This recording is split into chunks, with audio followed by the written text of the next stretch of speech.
शादी के बाद ससुर को फालज की बीमारी हो गई तो सास ने मेरी जिम्मेदारी ससुर की देखभाल पर लगा दी। मेरे ससुर की इतनी उम्र नहीं थी जितना मैं समझती थी। वो अभी काफ़ी जवान थे। मैं रोज़ जैतून की तेल से ससुर की टांग की मालिश करती तो मुझे अजीब सा महसूस होता। एक रात मैं मालिश करने में मसरूफ़ थी कि मेरी आंखें नींद से बंद होने लगी तो अचानक मेरा हाथ ससुर के ख़ास जगह पर लगा तो मैं चौंक गई, क्या इस उम्र में भी इतना सख्त। खैर मैंने इस ख्याल से अपना जहन झटक दिया और वापस आकर अपने कमरे में सो गई। लेकिन मुझे नींद कहाँ आ रही थी।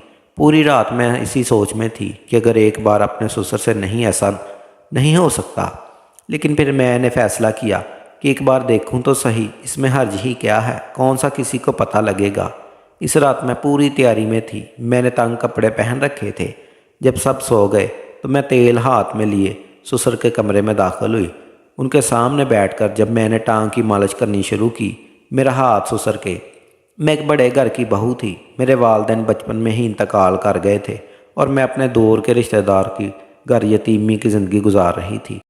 मेरे रिश्तेदार के यहाँ एक दिन गई। यूँ उस नेक दिल इंसान ने मेरा रिश्ता अपने बेटे के लिए मांग कर मुझे एक आला श्रृंगार में शादी कर दिया। मैं इस घर में हूँ और इनकी नज़र मुझ पर पड़ी। बहू बन चुकी थी। ज़िंदगी में हर तरफ सुकून ही सुकून आ गया था। लेकिन अचानक ही एक दिन बड़े हादसे में मेरा शौहर इंतकाल कर गया और मैं जवानी में ही बेवा हो गई। मेरे शौहर के सिर्फ 2 ही भाई थे और मेरा छोटा देवर ही रह गया। मेरे साथ उसकी शादी करना चाहती थी क्योंकि मेरे ससुर ने कहा वो अपने यतीम बेटी की शादी किसी और से नहीं होने देंगे, बल्कि वो अपने दूसरे बेटे से ही उसकी शादी कर देंगे। मेरी सास इस शादी पर राज़ी नहीं थी, जबकि देवर और ससुर की इसी में मर्ज़ी थी। मेरी सास को लगता था कि जो बहू मेरे ससुर को पसंद करते हैं वो यतीम लड़कियां पहले ही अपने माँ बाप को खा कर बैठी होती हैं और बाद में शौहर को भी खा जाती हैं, यानी उनकी नहुसत पर साए इनके शौहर की मौत हो जाती है। मेरी सास की ये छोटी सोच ने शौहर के मरने के बाद मेरी ज़िंदगी भी अजबरन बना दी थी। लेकिन इस घर के शेवा मेरा दूसरा कोई ठिकाना नहीं था, इसलिए मैं चुपचाप मेरी शादी को लेकर घर में झगड़ा चल रहा था। एक रात मेरे ससुर अचानक बीमार हो गए और उनकी तबीयत बहुत ज़्यादा बिगड़ गई, जिसे देखते हुए मेरा देवर फ़ौरन अस्पताल ले गया, जहाँ डॉक्टर ने बताया कि उन्हें फालज हो चुका है और अब वो शायद ही ठीक हों। मेरा देवर ससुर को वापस घर ले आया और अम्मा पर खूब बरसा कि इस मरतबा तू ही अपना शौहर खा रही है। मेरी सास भी शायद सदमे की हालत में थी, इसलिए चुपचाप अपने कमरे में बंद हो गई और बहुत ही कम किसी से बात करती। ससुर की हालत को देखते हुए मेरे देवर ने मुझसे कहा, एक काम वाली रख लेते हैं जो अब्बा का काम कर देगी। मैंने भी इस बात पर हामी भर ली, क्योंकि जवान बहू अब ससुर के कमरे में ख़ास वक़्त तो नहीं रख सकती थी, इसलिए बड़ी उम्र की एक मुलाजमा को रखना ही बेहतर था, क्योंकि अब तो मेरी सास भी अपने कमरे में बंद रहती। कुछ दिन में मुलाजमा का बंदोबस्त तो हो गया। मुलाजमा रोज़ काम पर आती और कमरे में ही वक़्त गुजारती। जब मेरा देवर घर आ जाता तो मैं भी अपने ससुर के पास उसकी मौजूदगी में चली जाती और ससुर के कमरे की जानब देखती।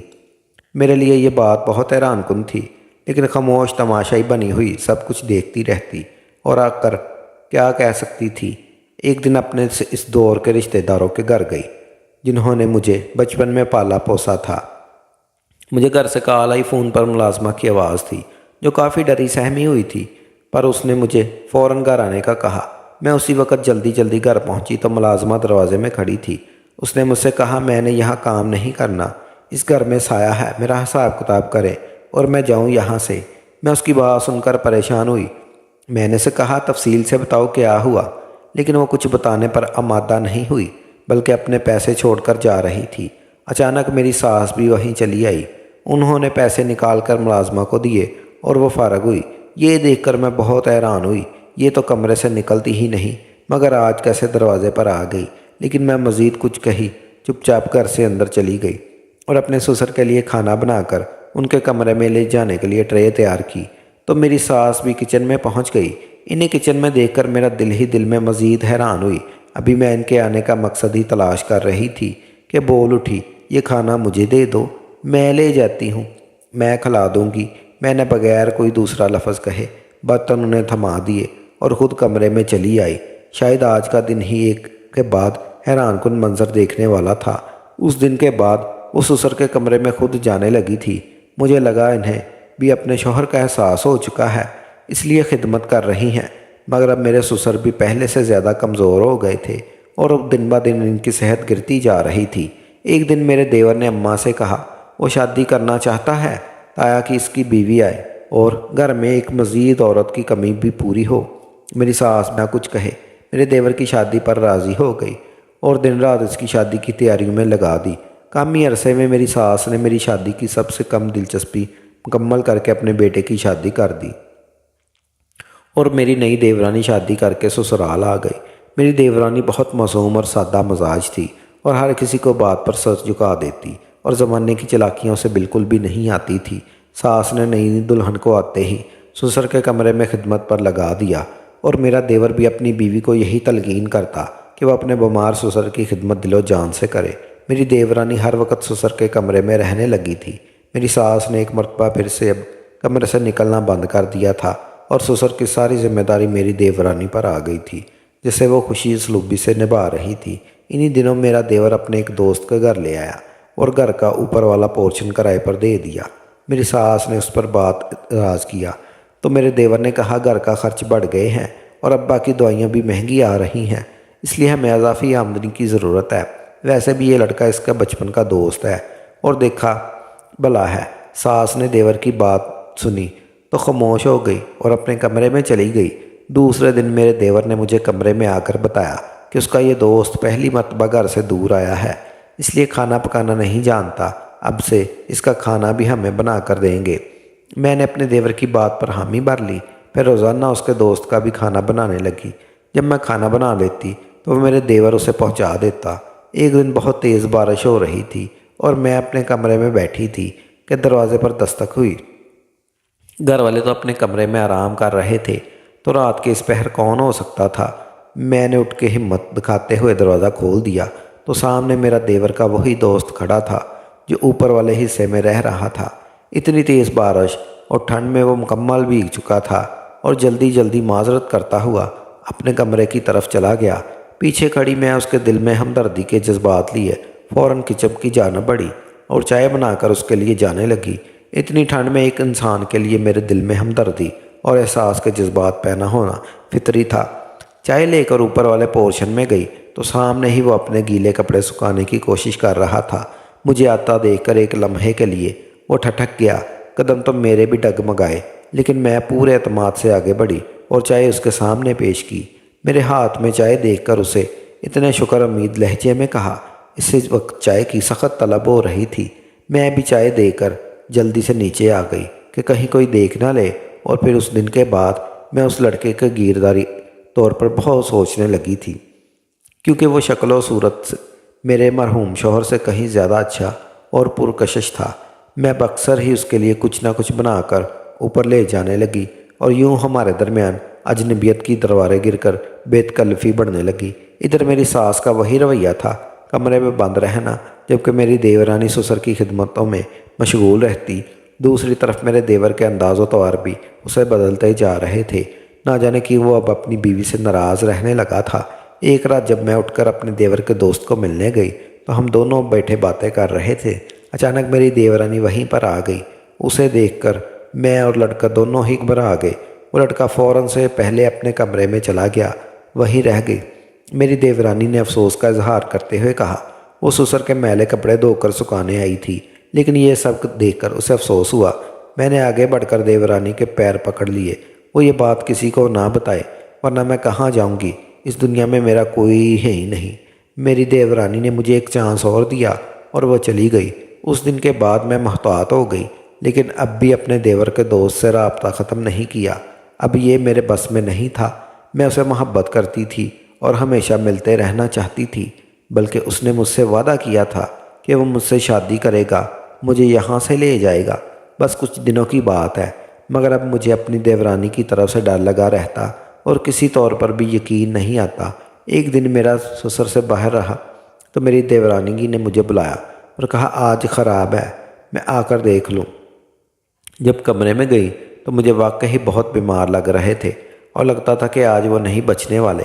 मेरी देवरानी ने मज़ीद कहा वो उसे को बुला रहे ताकि वो आज उनके पास रहे।